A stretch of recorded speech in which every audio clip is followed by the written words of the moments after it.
masaajidka intaan ku khatinno inaan dhano qur-aankaan akhrinay waxaan u hadiyeynoon siinay tawaabkiisii hee odaygii hebel ay gaarso ku xabaalla ilaahu xaraf xaraf u gaadhsiiyo oo xaraka xaraka u gaadhsiiyo xariiqina inaad kaga dheere hawlihii sax weeye yaasiin yahuudi ancam kulli akhri yaasiinka ruux markuu dhimo in la saaro way fiicanta jamaaca min asalaf qur-aanka dhammayntiisu cinda salaf naxariisna soo degto ducadana la aqbalo naxariis tagtay duca la aqbalayaa ugu mudan adduunka mayd aan carra ku rogno hadda aynu ka dareerayno qur-aanka waa in lagu dhammeeyo hadduu bannaanka yaalla iyo haddii la xabaalaba bidcana ma aha waa ariiqu salafi saalix cabdullaahi bni cumar radia allahu tacaala canhu ayaa xadiid marfuuca wariyo daciifa isagoo mawquufoo saxiixana waa jira asaguu ka sugan yahay wuxuu odhan jiray meydka markuu dhinto madaxiisa intii madaxiisa la fadhiisto markuu dhinto ama qabriga madaxiisa meesha ku aadan intaad fadhiisataan suuratulbaqara bilowgeeda hore ku akhriya aayadaha u horeeya shanta ah aayadaha u horeeya mise saddex bay aayaduhu haayeen in aladiina kafaru intaan la gaadhin shantaa aayadood ku akhriya haddana ka kaco lugihiisa meesha ku aadan hadduu qabri ku jiro ood xabaasheen fadhiista ama hadduu yaalana lugihiisa intii la fadhiisto dhammaadka suuratulbaqara saddex aayadoo u dambaysa lilaahi maa fi samaawaati aamana arasuulu iyo laa yukallifu allahu nafsan sidaasuu cabdullahi bni cumarna odhan jiray hawsha ay markay shaaficidu sheegayaan ayuu xoojinaya xadiidka cabdullaahi bni cumar waxaa wariyey طabaraani fi اlkabiir wakadalika albayhaqi fi الshucab hadduu marfuuciyo nabiga loo tirinayo waa daciif laakiin markuu saxaabigu falkiisa loo tirinayo inuu sugan yahay baa raajixa waxaa kaloo sidaa samayn jiray alcalaa ibnu lajlaaj radia allahu tacaala canhu oo saxaabi asaguna ah xadiidka isagoo marfuuca la wariyey isagoo marfuuca wadaadaha waxay leeyihiin sanadkiisu waajid waa xasan bayli طabaraani baa wariya biisnaadin laa ba'sa bihi nabiga wuxuu amri jiray in meydka ama qabriga madaxiisa lagu akhriyo bilowga suurat اlfaatixa ama lugihiisana dhammaadkeeda lagu akhriyo xadiidka hadduu marfuucaan asixi waayo isagoo mawquufa inuu xoog badan yahay ayaa jirta qisa ariifa iyaduna jirto qadiyadda ku saabsan asxaabu shaafici taageerayso axmed xambal yaa maalin maalmaha kamid wuxuu soo maray nin indhoola ah oo dhaqan bay u ahayd qubuurta marka dadka la xabaaliya la doogo intuu u yimaado qur-aankana aad u yaqaan inuu qur-aan ku akhriyo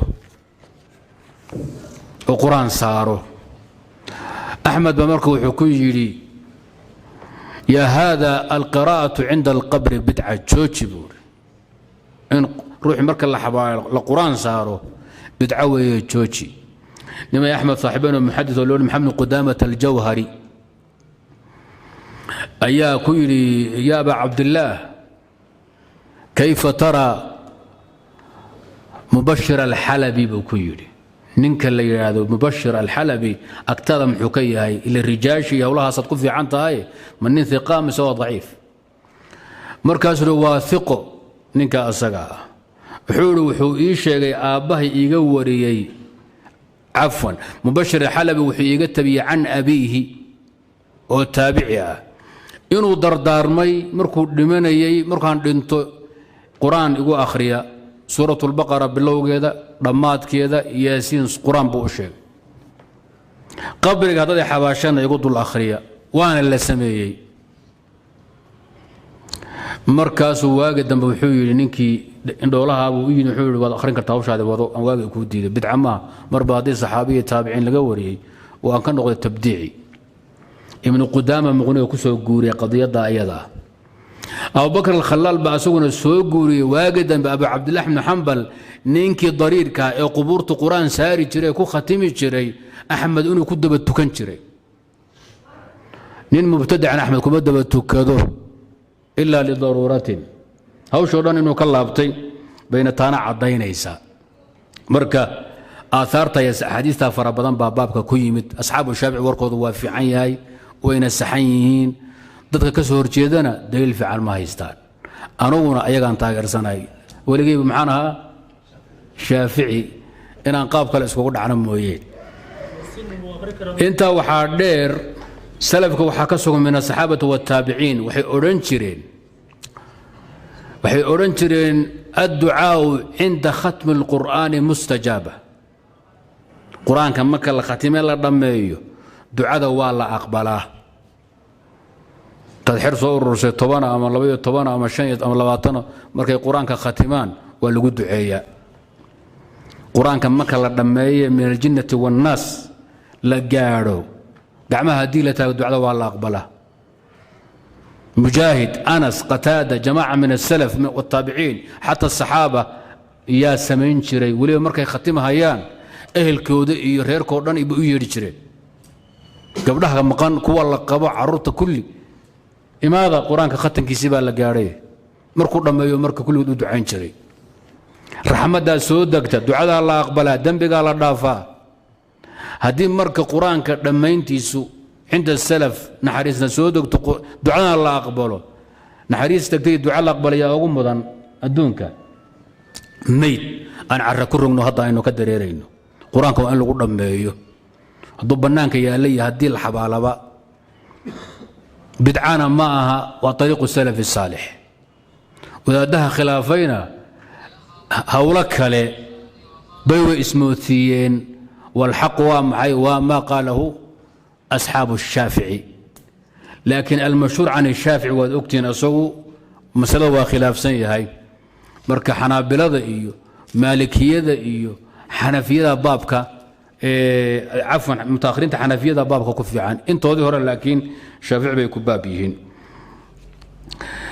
إذن قرآن كمركا وحاول وتواصل مركا لما إلهي بروح لو بريا in hawaabkii loo hadiyay tamuranba mala inay bannaan tahay. khilaafka ku jira waa khilaaf aad daciif u aba.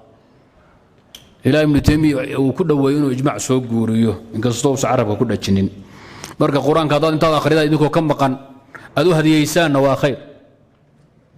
masaajidka intaan ku khatinno inaan dhano qur-aanka aan akhrinay waxaan u hadiyayno on siinay hawaabkiisii hee odaygii hebel ay gaarso ku xabaalla ilaa xaraf xaraf u gaadhsiyo xaraka xaraka u gaadhsiyo xariiqina aad kaga dheere hawlihii sax weeye. aad bay u fiican yihiin. ya xanaabilada naga fiican iskuma adkeeya. xanaabiladu wax isku adkeeya shaaficiyada. axmed iyo ibnu taymiya ibnu qayim iyo xanaabil iskuma adkeeyaan. ragga isku adkeeya waa shaaficiya asxaabu lwujuuhi si waaweynaa wey iyo xanafiyada. marka qur-aanka kitaabka ilaahay ummadda yaan lagu dirin. ma isfahansannahay? mid mootan iyo mid nool ha lagu daaweeyo, ha lagu akhriyo, ilaah ha lagu baryo, ha lagu khatimo, ha loogu duceeyo. ya yaasiin yahuudi ancam kulli akhri.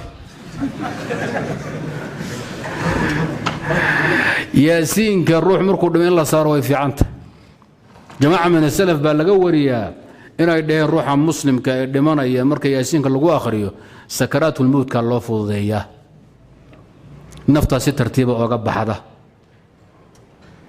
jamaaca min asalafna waybay samayn jireen. cabdiraxmaan mahdi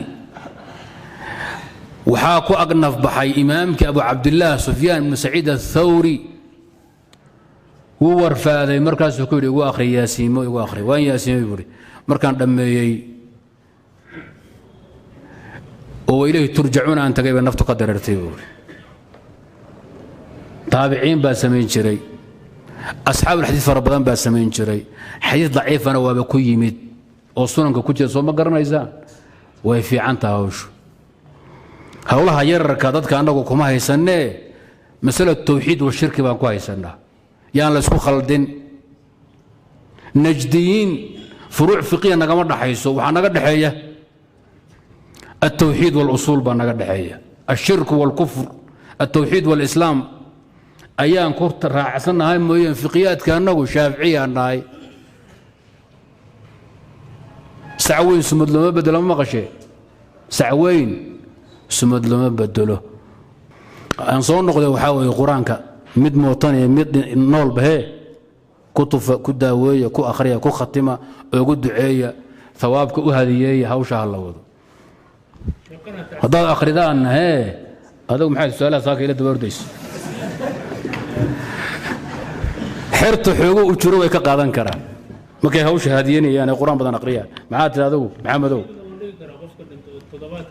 تايدو بدعوة ما يا ما تا إنك إلهي فدائية أحانية كادك السيدينية 40 هولهاس أيضا لما أقولوا حلي قال جانس شام أو قرآن أخريا لكن مالك تضبط وحاصل السمية مالك أفرتنات صدح ويقمكو حبالين هي هولها سودان يدو بدعوي سلفنا ما يقانان هوليه ريا كونفورود وي ولي بان دغ ريا قلبت كو ورون نايبا ريا كونفور هوشا ويدي اي كدو عيسى الى قبري انا قبري داروت ها كدغين وما حاجه ليدي odayga daarad maalika la xabaalo yaa ugu dambeyn bay dhahay dib daba loogu soo noqon maayo ree koonfur qabriga kama kacam maanta dhan soo noqon bil ku soo noqon wad hawlaha joojiya